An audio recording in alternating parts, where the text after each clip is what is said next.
You don't want to hear me crunching either.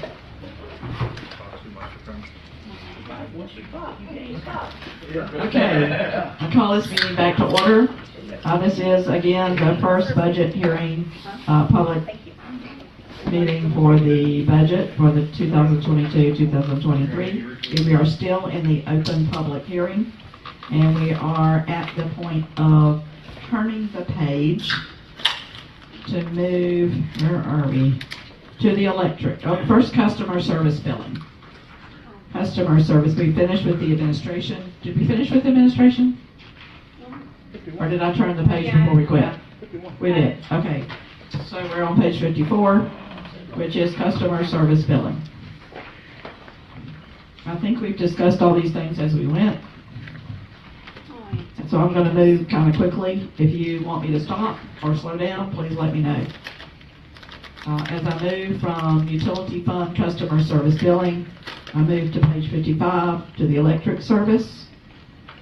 Again, you see all those individual employees there. If there are two, it is divided in half or some portion thereof, not necessarily in 50-50, but two people are salaries included in there.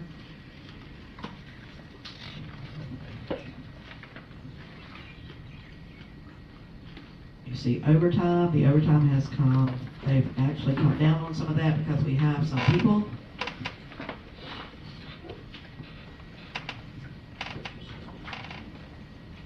See the operating expenses on the next page. See there's a small contingency. You see the total capital outlay for the squirt truck.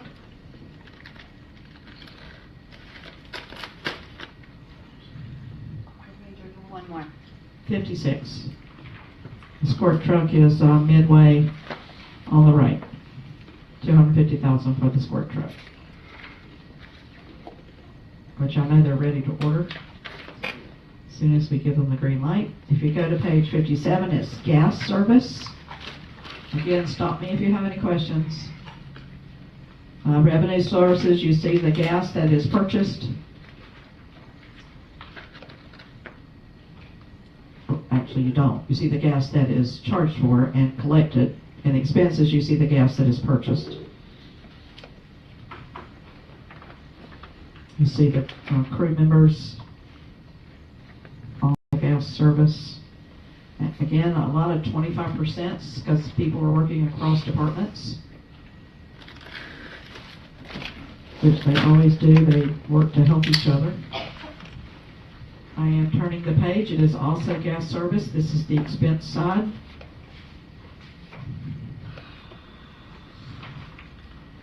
About halfway down, you'll see $410,000 worth of gas for purchase.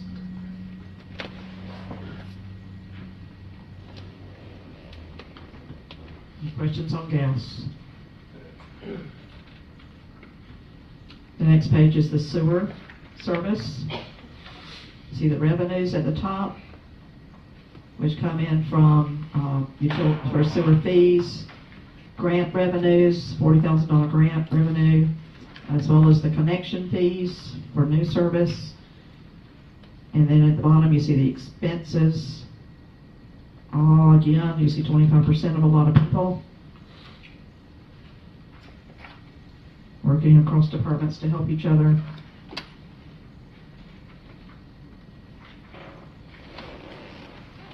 Backside is also service sewer treatment. So now it's not just collection, but it's treatment of those products that we've collected.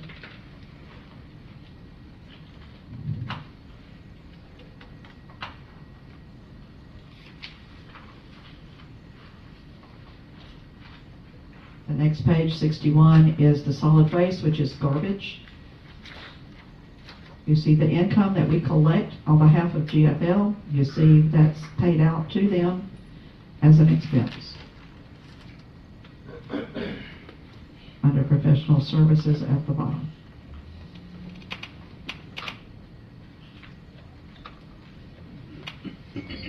Turning the page, I'm at water service.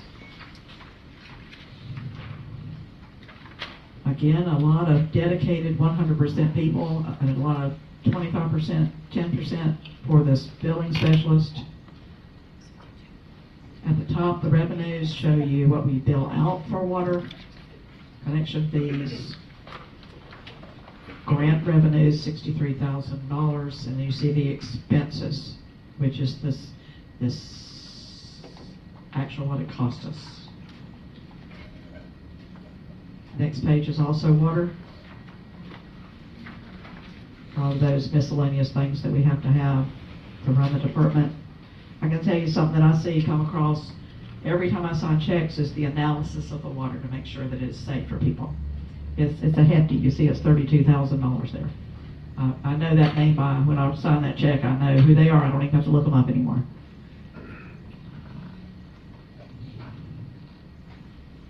Anything else on water? And then here's your stormwater. As Mr. Bloom said earlier, we've got a separate department because we have to establish it in order to apply for grants. I never knew that. Learned something new today. Every day. Okay. Anything else on the entire utility fund? Questions regarding utility fund? Okay, we're going to Mr. Mills' CalLink. Mr. Mills, here we go. See the revenue at the top? Projected revenue for the year.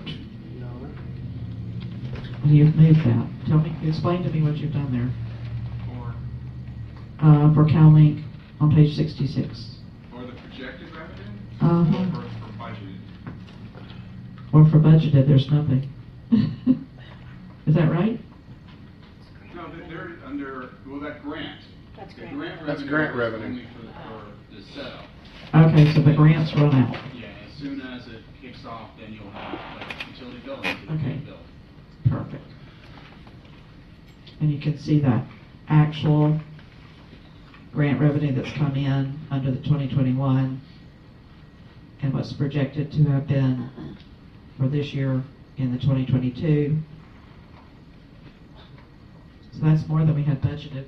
That's good. That's correct. They increased the Excellent. amount. That's wonderful. You see the salaries again split up between people that are helping collect and people that are helping to manage the utility itself.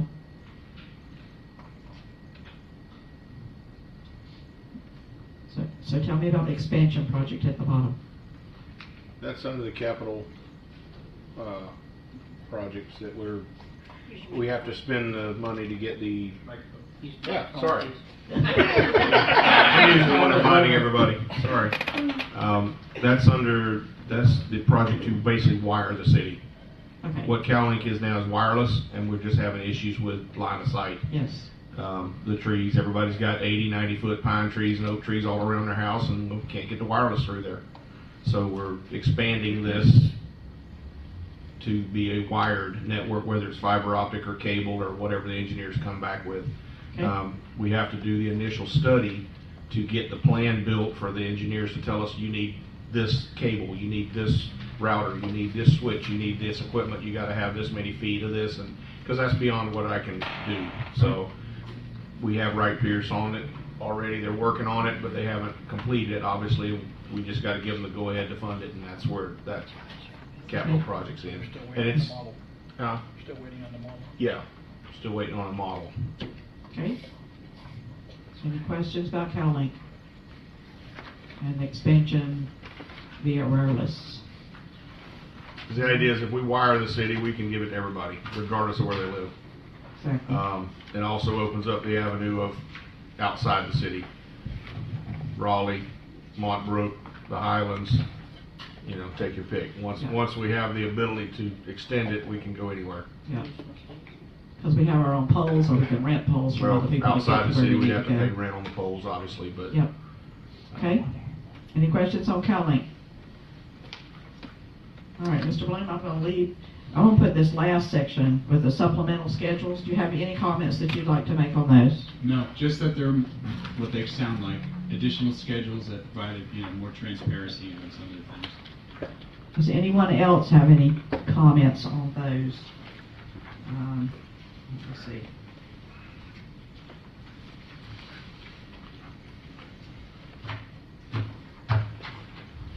which would be page 68 to 75 of your packet. 68 to 75. It's kind of a mixture of a whole lot of different things. Like you said, broken out so that you could see retirement, health and life and health, workman's comp, all those different things, and the increases that have come to us by way of those.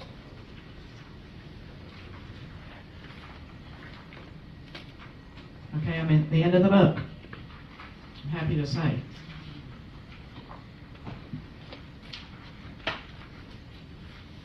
Any comments or questions from anyone?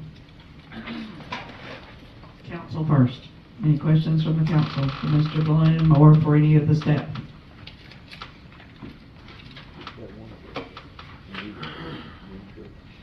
This is a public hearing. I will ask if the public at this time has any additional comments to make. Yes, sir. Sorry, another clarity question. It's all right. Last week when we received this package, and I think it's on page, excuse me, I don't have my glasses. It's on page 3. It shows that the proposed budget at $20,592,215. Yes, sir. But in the agenda, and it says this is a 30% increase over last year.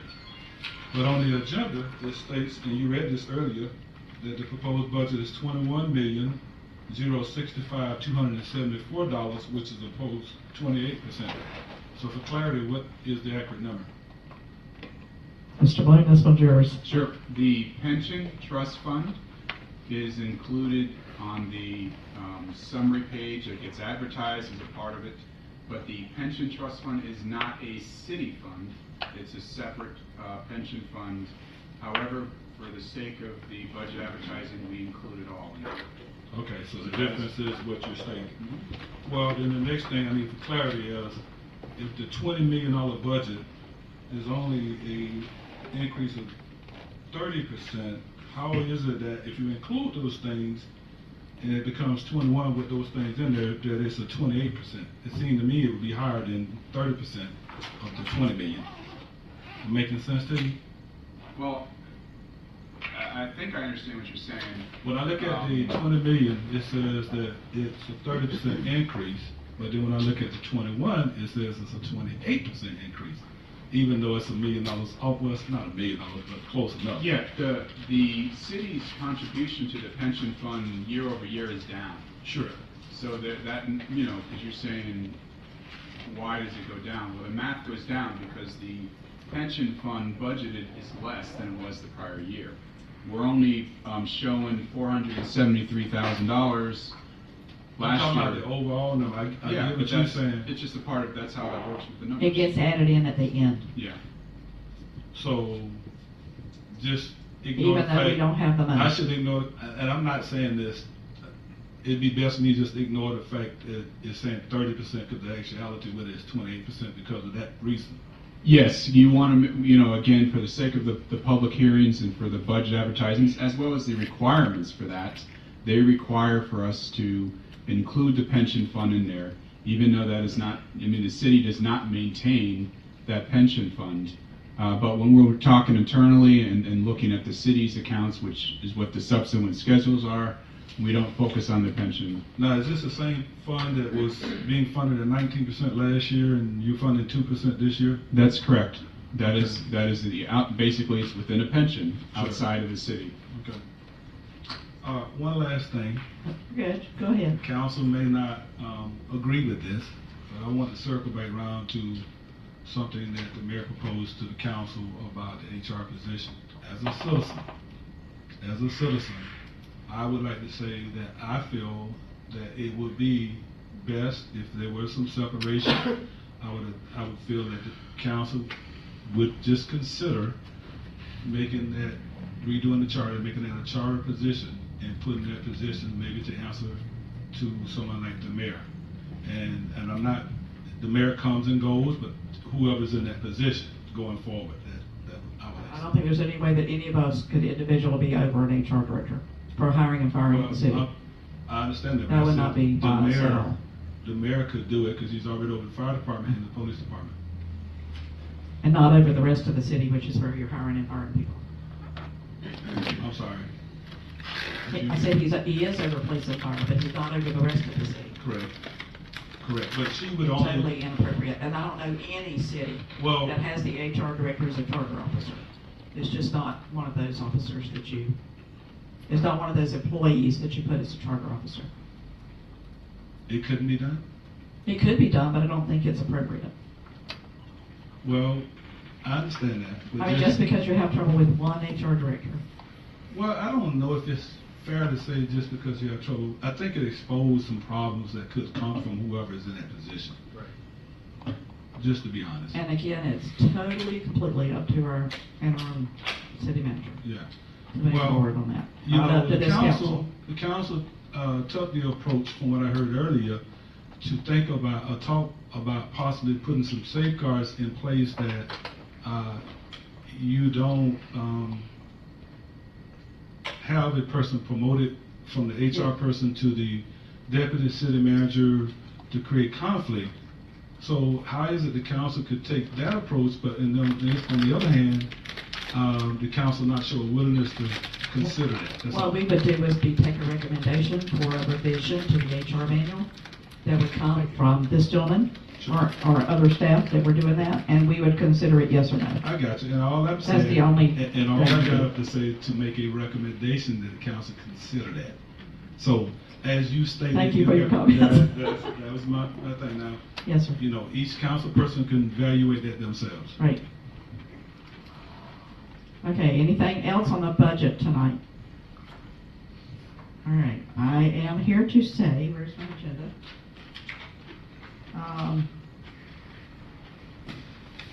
I'll ask again if there's public participation for anything else at this time.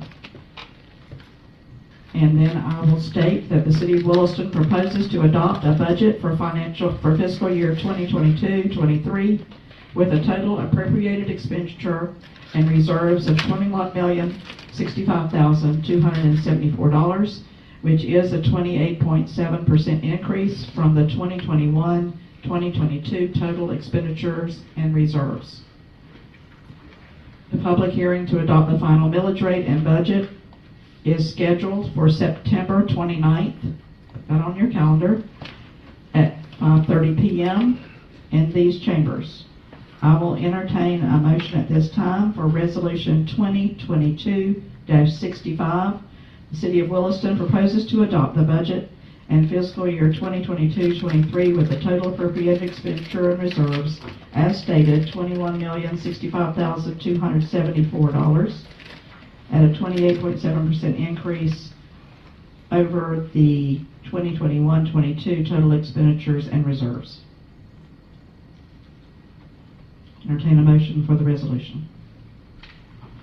65.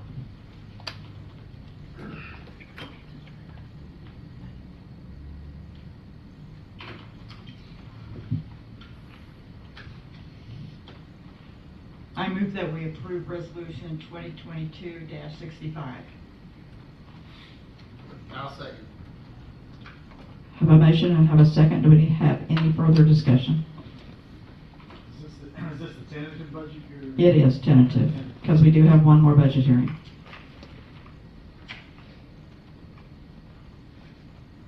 All in favor of the motion say aye. Aye. All opposed, same sign. Motion carries. We will close the public hearing at this time, and I will entertain a motion for adjournment. I move that we adjourn. I second. Have a motion and a second. Any discussion on the motion? All in favor say aye. All opposed, same sign. Motion carries. That's right. Could we meet now? Right?